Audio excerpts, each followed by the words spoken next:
घर बाहुड़ा हेले राजेंद्र दास बीजेपी छाड़ी बीजेडी रे सामिल होइछंती धामनगर वरिष्ठ नेता तथा पूर्वतन विधायक राजेंद्र दास। से बीजेडी रे सामिल हेबा परे मुख्यमंत्री को धन्यवाद जणाइछंती।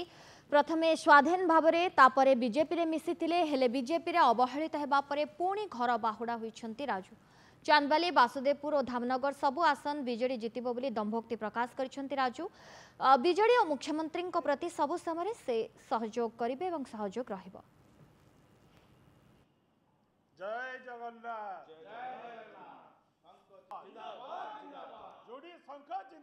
सर्वप्रथमे सही महान जननेता प्रभात पुरुष विजु पट्टनायक सुपुत्र ओडिशार 4.5 कोटी ओडियांकर दरदी बंधु लोकंकर सुख दुखर साथी नवीन पट्टनायक जनप्रिय मुख्यमंत्री श्रीयुक्त नवीन पट्टनायक महोदय को प्रथमे मु पुणी थे मो आंतरिक हृदय कृतज्ञता ज्ञापन करुछि। कहीं ना जे मु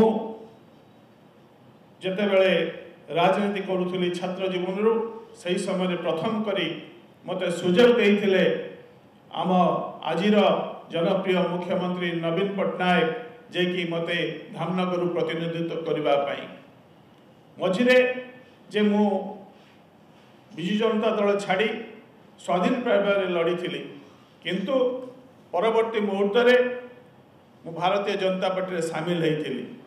सामिल होबार देखिली जो अपव्यवस्था भितर रही निजको अवहेलित करने आउ सुजोग खोजिले नहीं सुजोग समय दबापाई मु चाहिली नहीं से पुणी थे मो घर बाहुड़ा एवं जाकि आमे भारतीय जनता पार्टी छाड़ी आज विधिवत भाव रे विजु जनता दल रे सामिल होइछि।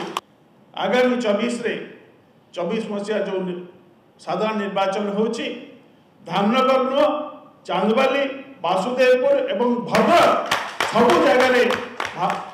सबु जगह जे विजु जनता दलर प्रार्थी माने विपुल संख्यार जयलाभ करियो बोली ए प्रतिश्रुति आपण मानक दे जाउछि। जे राजू दास को आपण माने जानिछथि विगत दिन में बहुत खेल करथिले आज मध्य मु आपण मानक पाखरे प्रतिश्रुति देउछि नवीन पट्टनायक हाथ उठा को टाण करिया पई सब समय सब मुहूर्त रे सब सेकेंड रे विजु जनता दल को आगो को नबा पई मु प्रतिश्रुतिबद्ध।